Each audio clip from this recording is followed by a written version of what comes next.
Bonjour à tous, c'est Boulistrade, merci beaucoup d'être là pour cette vidéo non coupée.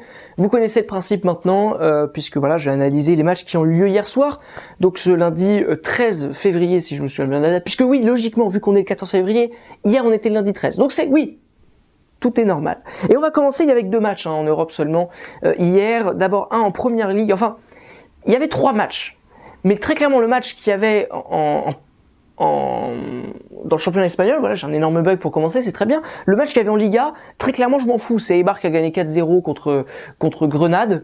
Très clairement, on s'en fout. Voilà, on va pas en parler, c'est pas intéressant. Donc, on continue dans les matchs européens à ne parler que des matchs qui nous intéressaient.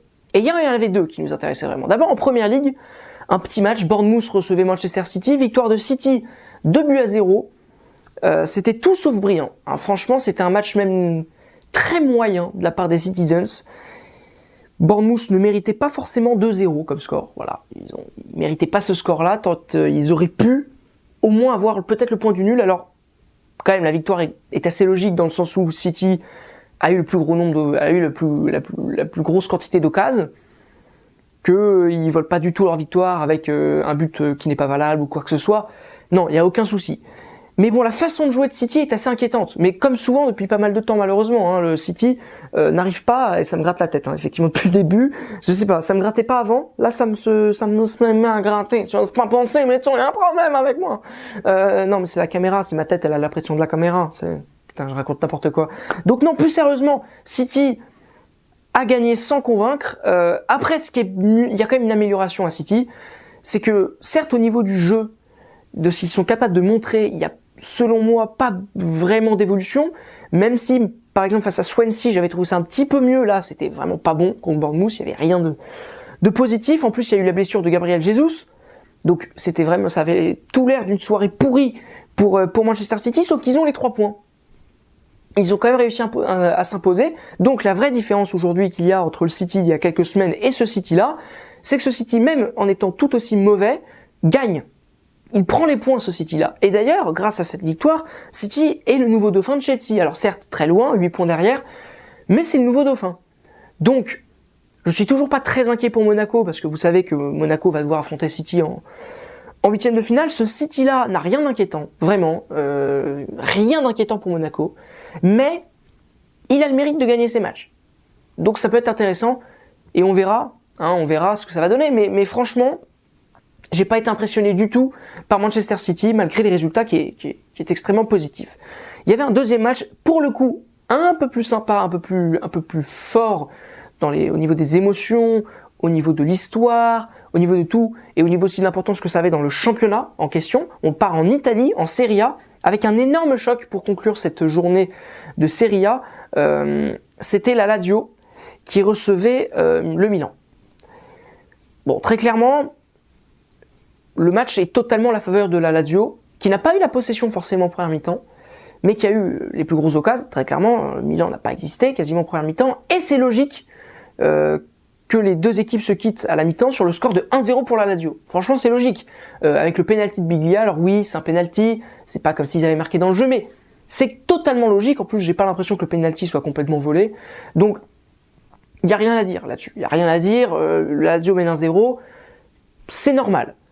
Puis, la deuxième mi-temps est du même acabit, c'est-à-dire que franchement, la Lazio est bien au-dessus du Milan, mais le Milan ne lâche rien, c'est-à-dire qu'il se bat toujours, il continue d'y croire, il n'y a que 1-0, puis les minutes avancent, 45e, 50e, 55e, 60e, toujours beaucoup d'occasions, toujours pas de but, 65e, 70e, 75e, 80e, toujours pas de but, toujours 1-0, et donc 1-0, tout est possible encore une fois, tout est possible dans le football de base, alors à 1-0 encore plus, parce que l'adversaire n'est pas dans le seau, quoi, il n'a pas le moral dans le seau, il y croit encore un petit peu, et évidemment ce qui devait arriver est arrivé, forcément, l'égalisation du Milan AC, donc ça fait un but partout au score final, l'égalisation, alors j'ai le buteur ici, c'est Suso, à la 85e minute, le but n'est pas volé du tout, c'est un beau but, voilà, rien à dire, mais le chiffre qui résume bien la rencontre, la Lazio de Rome a eu 17 occasions pour marquer. En gros, 17 occasions. Le Milan AC n'en a eu que 3. L'écart est assez important, on va pas se le cacher, il y a un écart qui est conséquent. parce que j'ai pas trouvé d'autres mots pour parler de cet écart. Non, l'écart est énorme. La Lazio aurait dû gagner. Aurait dû, voilà, il y avait pas photo, il y avait pas photo. C'est complètement scandaleux qu'il n'ait pas réussi à gagner. Alors je prends mon téléphone parce que je vais vous dire donc les conséquences que ça a au classement du coup. Bah c'est pas énorme les conséquences au classement, puisque la Lazio et Milan étaient déjà des équipes un peu loin dans le classement. Là, elles le sont encore plus, parce que très clairement, ils sont 6e et 7e. Le Milan est 7e avec un match en retard, si je me souviens bien. Attendez, je revérifie quand même parce qu'on n'est jamais sûr de ses sources. Bah non, du coup, ils ont plus de match de retard, voilà. Donc j'ai bien fait de regarder, parce que vraisemblablement, selon le site, ils n'ont plus de match de retard. Bah très bien. Donc ça fait que la Lazio est 6e, que Milan est 7e. Et que finalement, ce sont des équipes qui très clairement avaient comme objectif de viser la Champions League. Bah, déjà, elles étaient assez loin avant ce match, mais après ce match, elles le sont encore plus. Voilà. Et la Juventus se détache inlassablement en tête de ce championnat. Il n'y a rien à faire pour les autres équipes. La Juventus est plus fort, et puis bah, Milan et la Lazio sont un peu à la traîne. Très clairement, ces deux équipes-là sont à la traîne. Mais c'était en tout cas un superbe match. Certes, la Lazio aurait dû gagner, mais c'était quand même un match très agréable à suivre. C'est un match en Italie, et souvent les matchs en Italie cette année sont très intéressants à suivre. Donc c'était très bien, et on est content d'avoir vu je suis content d'avoir vu ce match-là, et je suis content de vous en avoir parlé sur cette chaîne. Donc, sur ça, c'est terminé. J'espère que vous avez apprécié cette petite vidéo qui parlait des matchs. Je sais pas combien de temps elle a duré, j'essaie de regarder au retour, pas très longtemps. Voilà, j'espère que vous avez apprécié cette façon de parler des matchs, un peu plus détendu que d'habitude, un peu plus calme, non coupé, pas beaucoup de montage, voire très peu de montage, pour qu'on soit vraiment dans le direct, à fond dans l'action. J'espère que vous appréciez ça, et puis bah, ça va continuer toute la semaine, puisque je vous rappelle que ce soir, il y a notamment de la Champions League, avec un énorme match, le PSG qui reçoit le Barça.